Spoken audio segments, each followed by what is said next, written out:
Every great garden begins with a question not shouted but whispered beneath the soil, a question not about how fast you can grow or how much you can earn, but how deeply you are willing to listen to the land, to the rhythm of leaves and the silent music of roots and grow a garden. That question follows you from the very first moment your boots touch the untouched plot. It follows you through your early plantings, through your mistakes and your wonder, until it finally leads you here to a moment where you no longer see each plant as a single choice, but as a note in a wide. It begins in the stillness. Just after you arrange your first patch, you stand back, feeling the soil beneath your avatar, and you wonder what would happen if you planted side by side, not just for yield, but for synergy. If one crop leaned into another, if some needed shade and others sun, if rhythm could be found not only in single plants, but in how they grow together. So you plant the carrots next to the mushrooms. Not because someone told you this is optimal, but because you sense contrast. Carrots steady, mushrooms fast, and suddenly something in their rhythm matches theirs, and yours. The garden becomes richer not in layout, but in movement, the way leaves of one plant brush against the stalks of another, almost as if they knew they belonged there together. You add fruit trees near root crops. You watch how the taller branches cast shade and how the roots below lean into that space, moving, water drawing depth from soil newly softened by shade. And you realize this is not just planting, this is composing a garden symphony. Each seed a note, each plot a chord. The ground tilts gently between rows when you choose combinations that respect each other's needs. The compost from one scatters nutrients, another soaks them up. The wind breezes through layers, not hitting all at once, but flowing path by path, soft and alive like orchestration, not chaos. Day by day you water, you tend, you walk between them plots, and you start to notice pairs that work like companions. One crop protecting another from weeds, another boosting the color or size of its neighbor, not through stats, but through interaction, through presence, through unseen cooperation. Mistakes happen. You plant two types that fight for the same nutrients. The roots trap the water, the leaves tangle, and you learn to move them apart, to shift their rhythm, and the lesson stays with you not as frustration, but as growth. You remember how each crop needs space and respect, and your garden becomes richer, not just in yield, but in understanding. And then after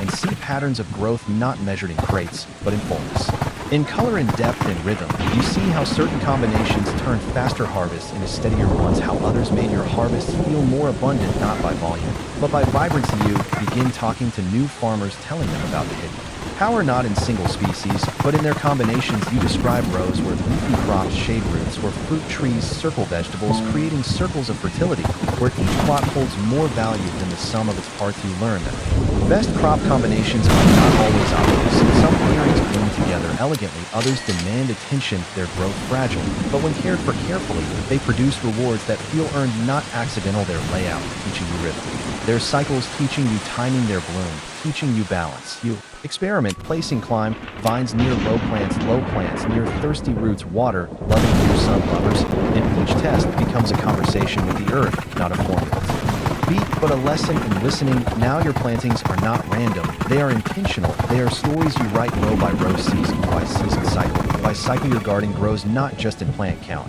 but in meaning, in memory, in melody. The sound of wind rushing past leaves and layers, the scent of mixing blossoms and breeze, the way fruit from one bed falls near the roots of another, like a blessing given and received quietly, deeply. And then the result comes not as a flash, not as a scoreboard, but as a garden that breathes and walks and lives like a place you built, not out of speed, but out of soul.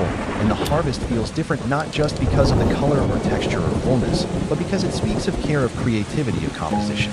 Not convenience. You walk through it slowly, your avatar passing through rows you planted days ago with new understanding, each patch singing its notes in harmony in your hands and your heart. And as you collect crate by crate, you feel not just reward, but resonance. The garden rewarding more than effort. It responds to intention. When players ask which crop combination is best, you do not give them a chart. You describe to them feeling a pattern, a palette of plants that grows together. You guide them to find combinations that fit their rhythm, their space, their style, not just profit, but presence. This is how the garden becomes more than a game. It becomes a living song, not a song that plays from speakers or screens, but one that hums quietly.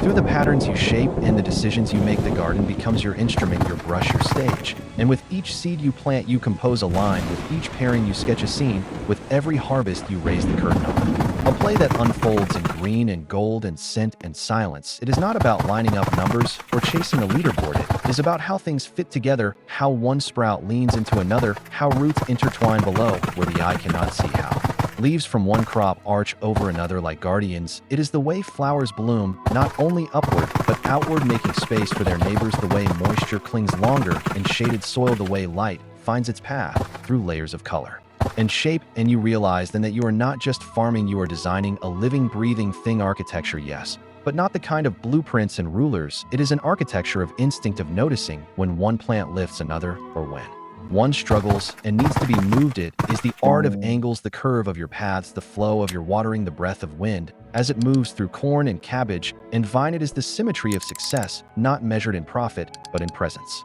In how full the garden feels, not because you filled it, but because you filled it well. And art, yes, oh yes, it becomes art, because you start seeing not just what to plant, but why, because some colors beside each other feel like sunrise and some rows bend in a way that makes your plot feel like a forest path, not a square grid, because there is beauty in placing a bright burst of flowers near the sturdy greens, not to harvest, but to bless the soil around them. The best crop combinations are not written in guides, they are discovered by hands that care, by eyes that notice, by players who listen not just to tips, but to the silence between harvests. The best combinations are not the ones that yield the most in the shortest time, but the ones that teach you how to be patient, how to observe, how to trust the process, how to make space for both growth and rest. So plant side by side, not just because it is efficient, but because it allows one plant to lean into the other, to shelter it, to support it, to create something that is stronger together than either would be alone. Plant in cycles, not just to reset timers, but to follow rhythms, the natural breathing of the land, when it wants to wake, when it wants to sleep, when it calls for